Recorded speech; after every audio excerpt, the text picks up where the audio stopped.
Hi friends, ನಮಸ್ತೆ, good morning. ಎಲ್ಲರೂ ಹೇಗಿದ್ದೀರಾ? ಎಲ್ಲರೂ ಬೇಗ ಎದ್ದು ಕಾಫಿ ತಿಂಡಿ ಆಯಿತು ಅಂತ ಅಂದ್ಕೊಂಡಿದ್ದೀವಿ. ನಾವು ಇವಾಗಷ್ಟೇ ನೋಡಿ ಎದ್ದು. ದಯವಿಟ್ಟು ನಮ್ಮ ವಿಡಿಯೋನ ಸಬ್ಸ್ಕ್ರೈಬ್ ಮಾಡ್ಕೊಂಡು ನೋಡಿ, ಬೆಲ್ಲೈಕನ್ ಒತ್ತಿ, ಶೇರ್ ಮಾಡಿ ಆದಷ್ಟು ನೋಡಿ. ನಾವು ಇವಾಗ ಎದ್ದು ವಾರ, ಅದಕ್ಕೋಸ್ಕರವಾಗಿ ಬೇಗನೆ ಎದ್ದಿದ್ದೀವಿ. ನಾವು ಸಹ ಜಸ್ಟ್ ನಿಮಗಿಂತ ಒಂದು 5 ಮಿನಿಟ್ಸು ಲೇಟಾಗಿ ಎದ್ದಿರ್ಬೋದು ಅಷ್ಟೇ. ಹಾಗಾಗಿ ಬೇಗ ಬೇಗ ಕೆಲಸ ಮಾಡ್ತಾಯಿದ್ದೀವಿ. ದಯವಿಟ್ಟು ಯಾರೋ ಬೇಸರ ಮಾಡ್ಕೋಬೇಡಿ. ನಮ್ಮ ಮಿಸಸ್ ನೋಡಿ ಇವಾಗ ನೋಡಿ, ನಮಗಿಂತ ಬೇಗ ಎದ್ದು ನಮ್ಮ ಮಿಸಸ್ ಅವರು ಆದಷ್ಟು ದೇವ್ರ ಭಕ್ತಿ ಜಾಸ್ತಿ. ಹಾಗಾಗಿ ಸ್ವಲ್ಪ ಹೊಸ್ಲು ಗಿಸ್ಲು ಎಲ್ಲ ನೀರು ಹಾಕಿ ಕ್ಲೀನ್ ಮಾಡಿ ದೇವ್ರ ಪೂಜೆ ಮಾಡಿ ಎಲ್ಲನೂ ಸ್ವಲ್ಪ ಇದು ಮಾಡೋಕ್ಕೆ ಇಂಟ್ರೆಸ್ಟ್ ಪಡ್ತಾರೆ. ಹಾಗಾಗಿ ತುಂಬ ಹೊಸ್ಲಿಗೆಲ್ಲ ಪೂಜೆ ಮಾಡ್ತಾಯಿದ್ದಾರೆ. ನಮ್ಮ ಲಚ್ಚಿ ಆಚೆ ಕಡೆ ಮಲ್ಕೊಂಡು ಆಟ ಆಡ್ತಾಯಿದ್ದಾಳೆ. ಅವಳು ನಮ್ಮೆಲ್ಲರೂ ಬೇಗ ಎಬ್ಸೋದೆ ಅವಳು. ಯಾಕೆ ಅಂತ ಅಂದರೆ ಅವಳಿಗೆ ಕೋಳಿ ಕೂಗೋದು ಕೇಳಿಸುತ್ತೋ ಇಲ್ಲೋ ಗೊತ್ತಿಲ್ಲ, ಬಟ್ ಅವಳಂತೂ ಪಕ್ಕಾ ಟೈಮ್ಗಂತೂ ಏನೇ ಆದರೂ ಎಬ್ಬಿಸ್ತಾಳೆ ನಮ್ಮನ್ನು. ಹಾಗಾಗಿ ನಾವು ಸ್ವಲ್ಪ ಬೇಗ ಎದ್ದೇಳಲೇಬೇಕು ಅವಳಿಗೋಸ್ಕರ ಆದ್ರೂ. ಯಾಕೆಂತ ಅಂದರೆ ಅವಳು ಇಮಿಡಿಯೇಟಾಗಿ ಕೋಳಿ ಕೂಗೋ ಹೊತ್ತಿನಲ್ಲಿ, ಬೆಳಗ್ಗೆ ಹೊತ್ತಿನಲ್ಲಿ ಗ್ಯಾರಂಟಿ ಕೆಳಗಡೆ ಹೋಗಲೇಬೇಕು ಅವಳು. ಇಲ್ಲ ಅಂತಂದರೆ ಯಾವುದೇ ಕಾರಣಕ್ಕೂ ಸುಮ್ಮನೆ ಇರಲ್ಲ, ಬಡ್ಕೊಂಬಿಡ್ತಾಳೆ. ಅಷ್ಟರೊಳಗೆ ಅವಳೆಲ್ಲ ಸ್ವಲ್ಪ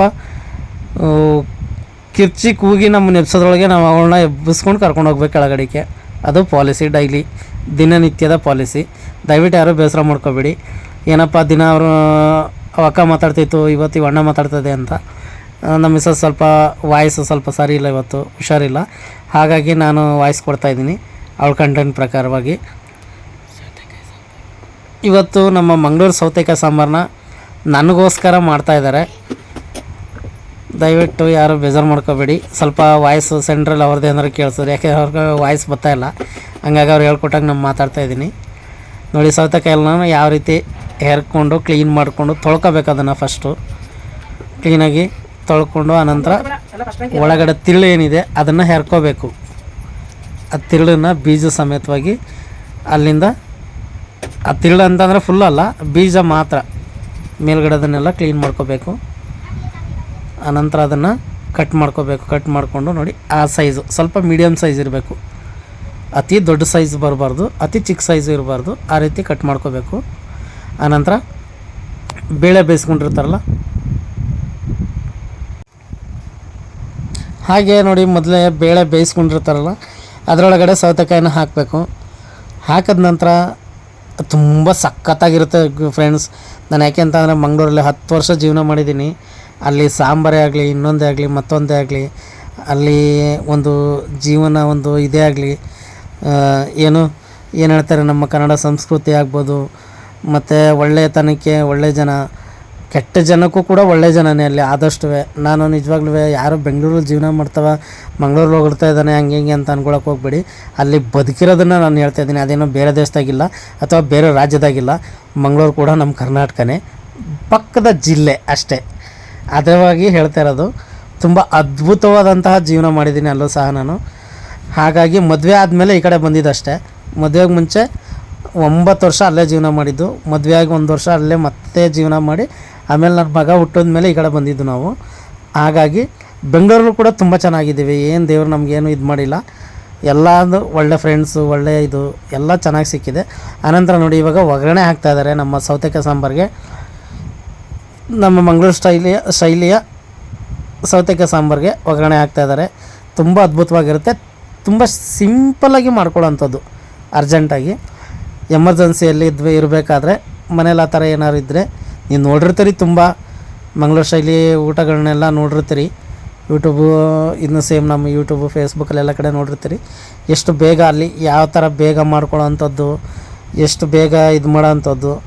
ಅಥವಾ ಮಕ್ಕಳು ಸ್ಕೂಲ್ಗೆ ಹೋಗೋ ಅರ್ಜೆಂಟಲ್ಲಿ ಇರಬೇಕಾದ್ರೆ, ಆಫೀಸ್ಗೆ ಹೋಗೋಕ್ಕೆ ನಮಗೆ ಟೈಮ್ ಆಗಿತ್ತು ಅಂತ ಬೇಕಾದರೆ, ಈ ಥರ ಕೆಲಸಕ್ಕೆ ಹೋಗಬೇಕು ಅನ್ನೋ ಅರ್ಜೆಂಟಲ್ಲಿ ಇರಬೇಕಾದ್ರೆ ಬೇಗ ಮಾಡ್ಕೊಳ್ಳೋವಂಥದ್ದು. ಯಾವುದೂ ಜಾಸ್ತಿ ತಲೆ ಕೆಡಿಸ್ಕೊಳ್ಳೋಂಗಿಲ್ಲ. ನೋಡಿ ಈಗ ಫ್ರೆಂಡ್ಸ್, ಈಗ ಏನೇನು ಹಾಕ್ಕೊಂಡ್ರು ಅಂತ ನೋಡಿದಿರಿ ನೀವೇ.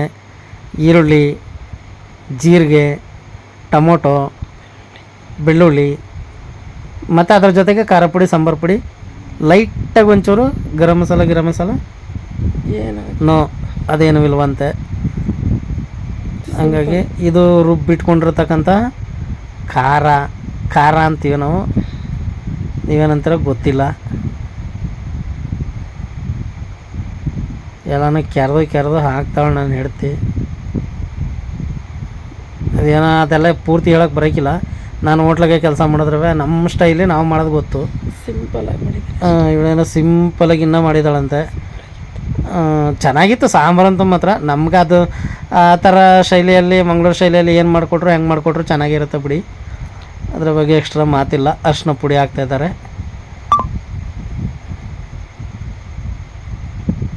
ಅರಿಶಿನ ಪುಡಿ ಹಾಕಿ ಅಳ್ಳಾಡಿಸ್ತಾವ್ರೆ.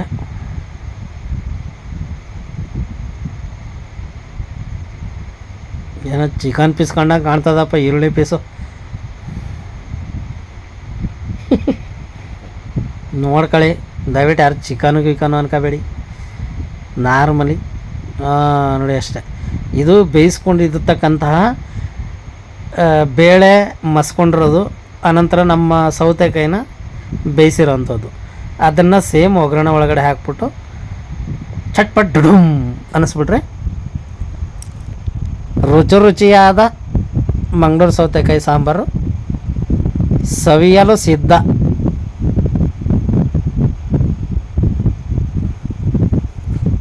ಹೆಂಗೆ ಕಾಣಿಸ್ತಾ ಇದೆ? ಸೂಪರ್ ಆಗದ. ದಯವಿಟ್ಟು ಚೆನ್ನಾಗಿ ಕಾಣಿಸ್ತು ಅಂತಂದರೆ ದಯವಿಟ್ಟು ಎಲ್ಲ ಲೈಕ್ ಮಾಡಿ, ಶೇರ್ ಮಾಡಿ, ಕಮೆಂಟ್ ಮಾಡಿ. ನಾವೇನು ಬೇಜಾರು ಮಾಡ್ಕೊಳಕ್ಕಲ್ಲ. ಮರೀದಾನೆ ಸಬ್ಸ್ಕ್ರೈಬ್ ಮಾಡಿಕೊಂಡು ಬೆಲ್ ಹೊಡೀರಿ, ಗಂಟೆ ಹೊಡೀರಿ, ಗಂಟೆ.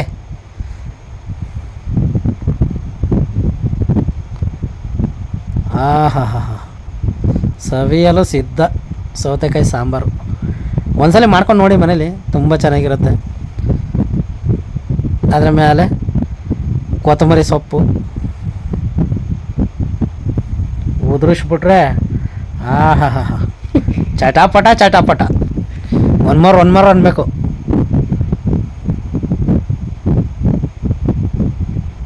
ಹಂಗಿರುತ್ತೆ. ಒಂದೇ ಒಂದು ಕುದಿ ಮ್ಯಾತ್ಗೊಂದು ಚೂರಂಗೆ ಕುದಿ ಬಂದು ಉಪ್ಪಾಕಿ ಅತ್ತಾಗ ಅಳ್ಳಾಡಿಸ್ಬಿಟ್ರೆ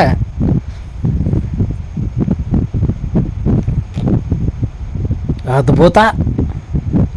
ಸವಿ ರುಚಿ, ಸವಿಯಲು ಸಿದ್ಧ. ಒಂದ್ಸಲ ಟ್ರೈ ಮಾಡಿ ಫ್ರೆಂಡ್ಸ್, ತುಂಬ ಚೆನ್ನಾಗಿರುತ್ತೆ, ಸಖತ್ತಾಗಿರುತ್ತೆ. ಏನೋ ಹೇಳ್ತಾ ಇದ್ದಾರೆ ದೇವರನ್ನ, ನನಗಂತೂ ಗೊತ್ತಿಲ್ಲ, ನಾನು ಇತ್ತಿಲ್ಲ.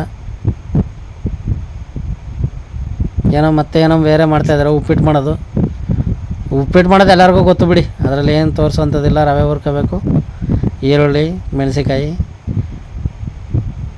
ಎಣ್ಣೆ, ಸಾಸಿವೆ. ಸೊ ಹಾಯ್ ಫ್ರೆಂಡ್ಸ್, ವಾಯ್ಸ್ ಚೆನ್ನಾಗಿಲ್ಲ, ಹುಷಾರಿಲ್ಲ. ಹಾಗಾಗಿ ನಮ್ಮ ಮನೆಯವ್ರಿಗೆ ಹೇಳಿದೆ ಮಾತಾಡ್ತಾಯಿದ್ರು. ಸೊ ಯಾರು ಬೇಜಾರು ಮಾಡ್ಕೋಬೇಡಿ, ನನ್ನ ವಾಯ್ಸಿಗಿಂತ ಅವ್ರ ವಾಯ್ಸೇ ಸೂಪರಾಗಿದೆ. ಮತ್ತು ಇವತ್ತು ಉಪ್ಪಿಟ್ಟು ಮಾಡೋದು ಸೊ ಎಲ್ಲರಿಗೂ ಆಲ್ಮೋಸ್ಟ್ ಗೊತ್ತೇ ಇರೋವಂಥ ರೆಸಿಪಿನೇ ಇದು. ಸೊ ನಾನು ತರಕಾರಿ ಫಸ್ಟೇ ಬೇಯಿಸಿಟ್ಕೊಂಡಿದ್ದೀನಿ, ರವೆ ಕೂಡ ಹುರಿತಾ ಇದ್ದೀನಿ ಇನ್ನೊಂದು ಒಲೆಯಲ್ಲಿ. ಈ ಕಡೆ ಈರುಳ್ಳಿ ಮತ್ತು ಹಸಿಮೆಣಸಿನ್ಕಾಯಿ, ಕಡಲೆಬೀಜ, ಟೊಮೊಟೊ ಎಲ್ಲ ಹಾಕ್ಕೊಂಡು ಫ್ರೈ ಮಾಡ್ಕೊತಾ ಇದ್ದೀನಿ. ಚೆನ್ನಾಗಿ ಫ್ರೈ ಆಗಬೇಕು. ಫಸ್ಟ್ ಕಡಲೆಬೀಜ ಹಾಕ್ಕೊಳ್ಳಿ. ಕಡಲೆಬೀಜ ಎಲ್ಲ ಹಾಕ್ಕೊಂಡು ಫ್ರೈ ಆದಮೇಲೆ ಈರುಳ್ಳಿ ಹಾಕ್ಕೊಳ್ಳಿ ಮತ್ತು ಹಸಿಮೆಣಸಿನ್ಕಾಯಿ, ಖಾರ ನೋಡ್ಕೊಂಡು ಹಾಕ್ಕೊಳ್ಳಿ ನಿಮ್ಗೆ ಎಷ್ಟು ಬೇಕಷ್ಟು. ಮತ್ತು ನಾನು ಫಸ್ಟೇ ತರಕಾರಿ ಬೇಯಿಸ್ಕೊಂಡೆ, ಯಾಕೆಂದರೆ ಟೈಮ್ ಆಗಿತ್ತು. ಹಂಗಾಗಿ ನಾನು ಫಸ್ಟೇ ಬೇಯಿಸ್ಕೊಂಡ್ಬಿಟ್ಟೆ. ಹಾಕ್ಕೊಂಡೆ, ಚೆನ್ನಾಗಿ ಕುದೀತಾ ಇದೆ. ರುಚಿಗೆ ತಕ್ಕಷ್ಟು ಉಪ್ಪು ಕೂಡ ಹಾಕ್ಕೊತೀನಿ. ಮತ್ತು ಸೊ ಎಲ್ಲ ಬೆಂದಾದಮೇಲೆ ರವೆ ಹಾಕ್ಕೊಂಡು ನೀಟಾಗಿ ಒಂದು ಮಿಕ್ಸ್ ಕೊಡ್ತೀನಿ. ನೀಟಾಗಿ ಮಿಕ್ಸ್ ಮಾಡಿಬಿಟ್ಟು ನಾನು ಉರಿ ಕಮ್ಮಿ ಇಟ್ಬಿಟ್ಟು ಮುಚ್ಚಿಬಿಡ್ತೀನಿ, ಬೇಗ ಬೆಂದ್ಬಿಡುತ್ತೆ. ಸೊ ಬೆಳಗಿನ ಟಿಫನ್ ಇದು ತುಂಬಾ ಚೆನ್ನಾಗಿರುತ್ತೆ, ಸಿಂಪಲ್ಲಾಗಿ. ಮತ್ತು ಫ್ರೆಂಡ್ ಮನೆಗೆ ಹೋಗಿದ್ವಿ. ಅವಳು ಡ್ರ್ಯಾಗನ್ ಫ್ರೂಟ್ ಹಣ್ಣು ಕೊಟ್ಟಿದ್ಲು, ಅವ್ರು ಊರಿಂದ ತೊಗೊಂಡು ಬಂದಿದ್ಲು. ಸೊ ಇವಳೆ ಫ್ರೆಂಡು, ತುಂಬ ಒಳ್ಳೆಯವಳು. ಹಣ್ಣು ಕೂಡ ತುಂಬ ಟೇಸ್ಟಿಯಾಗಿತ್ತು. ಊರಿಂದ ತಂದಿರೋದವರು, ಅವ್ರ ತೋಟ ಕೂಡ ನಾನು ಯೂಟ್ಯೂಬಲ್ಲಿ ಹಾಕಿದ್ದೀನಿ. ಸೊ ನೀವು ಹೋಗಿ ನೋಡ್ಬೋದು. ಅದರಲ್ಲಿ ತೋಟ ತುಂಬಾ ಚೆನ್ನಾಗಿ ಕಾಣಿಸ್ತಾ ಇದೆ. ಸೊ ಅವ್ರ ಮನೆ ಸ್ವಲ್ಪ ರೇಷನ್ ಅಕ್ಕಿ ಇತ್ತು, ನಮಗೆ ಕೂಡ ದೋಸೆ ಇಡ್ಲಿಗೆ ಬೇಕು ಅಂದ್ಬಿಟ್ಟು ಅವ್ರ ಮನೆಗೆ ತರೋಕ್ಕೆ ಅಂತ ಹೋಗಿದ್ವಿ. ಸೊ ಆಗ ಹಣ್ಣು ಕೊಟ್ಟಿದ್ಲು, ತುಂಬಾ ಟೇಸ್ಟಾಗಿತ್ತು. ನನ್ನ ಮಗಳಿಗೆ ಕೂಡ ಒಂದು ಎತ್ಕೊಂಡ್ಬಂದೆ. ಏನೋ ಹೇಳ್ತಾ ಇದ್ದೀನಿ, ಸೊ ವಾಯ್ಸು ಕಟ್ ಮಾಡಿದ್ದೀನಿ. ಸೊ ವಿಡಿಯೋ ನೋಡ್ತಿರೋರು ಎಲ್ಲರೂ ಸಬ್ಸ್ಕ್ರೈಬ್ ಮಾಡ್ಕೊಂಡು ವಿಡಿಯೋ ನೋಡಿ. ಆದಷ್ಟು ನಾನು ಕೂಡ ಬೇರೆ ಬೇರೆ ವಿಡಿಯೋಸ್ ಅಪ್ಲೋಡ್ ಮಾಡೋಕ್ಕೆ ಟ್ರೈ ಮಾಡ್ತೀನಿ. ಸೊ ಟೈಮ್ ಸಾಕಾಗಲ್ಲ, ಹಾಗಾಗಿ ನಾನು ಆದಷ್ಟು ವಿಡಿಯೋ ಮಾಡ್ತಾಯಿದ್ದೀನಿ. ನಮ್ಮನೆಯವರು ಕೂಡ ಏನೋ ಹೇಳ್ತಾಯಿದ್ರು. ಅವ್ರಿಗೆ ಯಾರಾದರೂ ಮಾತಿಗೆ ಸಿಕ್ಬಿಟ್ರೆ ಆಯಿತು, ಅವ್ರಿಗೆ ಮಾತಾಡ್ಕೊಂಡೆ ಕುತ್ಕೊಂಡ್ಬಿಡ್ತಾರೆ. ಅವಳು ಕೂಡ ಅಕ್ಕಿ ತೋರಿಸ್ತಾ ಇದ್ಲು, ಚೆನ್ನಾಗಿದೆ ನೋಡಿ ಅಣ್ಣ ಅಂದ್ಬಿಟ್ಟು. ಅಕ್ಕಿ ತುಂಬಾ ಚೆನ್ನಾಗಿತ್ತು, ಇನ್ನೂ ಯೂಸ್ ಮಾಡಿಲ್ಲ. ಸೊ ಅಲ್ಲಿಂದ ಹೊರಡ್ತೀವಿ ಇವಾಗ ನಾವು. ನಮ್ಮ ಮಗಳು ದೇವ್ರು ಬಂದಿರೋ ಥರ ನಾಟಕ ಮಾಡ್ತಾ ಇದ್ದಾಳೆ. ಇಬ್ಬರು ಆಟಾಡ್ತಾ ಇದ್ರು. ನೈಟ್ ಹೊತ್ತು ಮಲಗೋ ಟೈಮಲ್ಲಿ ಸುಮಾರು 10-10:30 ಆಗಿತ್ತು. ಹೀಗೆ ಅವ್ರ ಅಜ್ಜಿ ಇರ್ತಾರಲ್ಲ, ಆಟ ಆಡ್ಕೊಂಡು ಟೈಮ್ ಪಾಸ್ ಮಾಡ್ತಾರೆ. ಸೊ ಯಾರು ಬೇಜಾರು ಮಾಡ್ಕೊಬೇಡಿ, ಅವಳು ದೇವ್ರು ಬಂದಿರೋ ಥರ ನಾಟಕ ಮಾಡ್ತಿದ್ದಾಳೆ ಅಷ್ಟೇ. ಅವಳು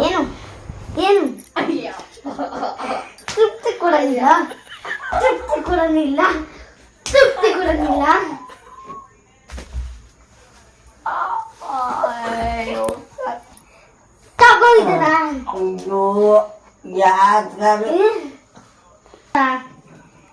ನೀನಾದ್ರ ಆಡಿದ್ರೆ ಕೈ ಮುರಿದು ಕಾಲು ಕೊಡುವೆ, ಕಾಲು ಮುರಿದು ಕೈ ಕೊಡುವೆ. ನಿನ್ನದು ಕಂದ, ನೀನು ನನಗೂ ತೃಪ್ತಿ ಕೊಡೋದಿಲ್ಲ. ನಿನಗೂ ಶಾಪೆ ಹಾಕಿ ನಾಗಿ ಬೀಗು ಬಿಡು.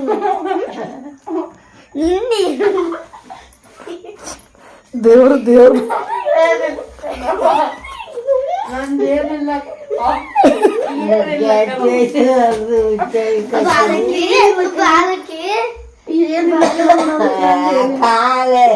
ಬಾಲಕ, ನನ್ನನ್ನು ನೀನು ಸಿಟ್ಟು ಪಡಿಸುವೆ.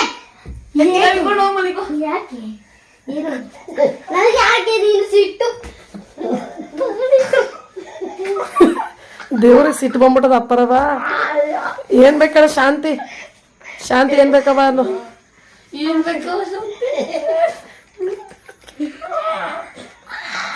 ಹೊಟ್ಟೆ ತುಂಬಾ ಮಿಶ್ರಣ ಹಾಕು.